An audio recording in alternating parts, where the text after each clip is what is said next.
only last week we saw the US ambassador to the United Nations, Nikki Haley, providing what she said was clear forensic evidence of Iranian involvement. She provided fragments from the rocket that was fired by the Houthis at Riyadh airport on November the 4th. The problem with much of the evidence, though, is that it wasn't conclusive. Most experts said that, yes, it's pushes things further down the road, but leaves unanswered a number of questions, like where did the rockets come from? They could have come from North Korea, for instance. When were they sent? How were they sent?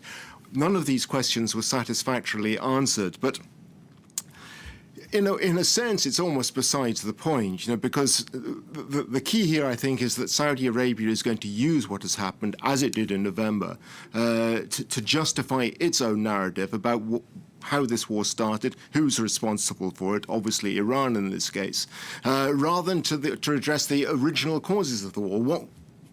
Where did it all start? What are the roots of this conflict? So at the moment, I think we're in a situation where a war that has claimed thousands and thousands of lives, many of them civilians, is going to intensify with neither side, and possibly Iran is involved. The problem is we don't have any clear evidence at the moment, but ultimately, we're in a situation where nobody is going to accept responsibility, and thousands of civilians are going to keep on dying.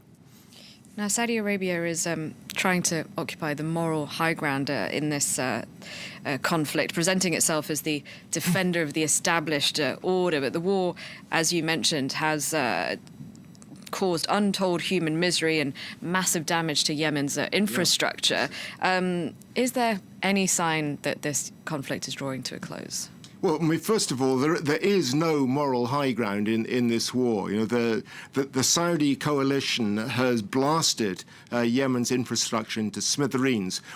What there was of it anyway, it was a very poor country even before this conflict started. But what infrastructure they had, hospitals, schools, roads, bridges, has been all but obliterated. The Houthis, too, have to take their share of responsibility. This is a conflict that's driven by greed, ambition, and corruption. Nobody can claim they've got the moral high ground in this conflict. But as to whether this war is any nearer to the end, the simple answer is no, it appears not.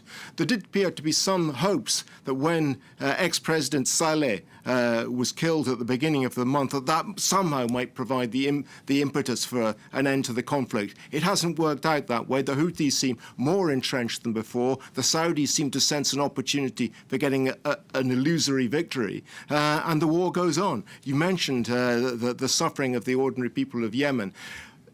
25% of the population is in danger of one of the worst famines mankind has ever faced, according to the United Nations.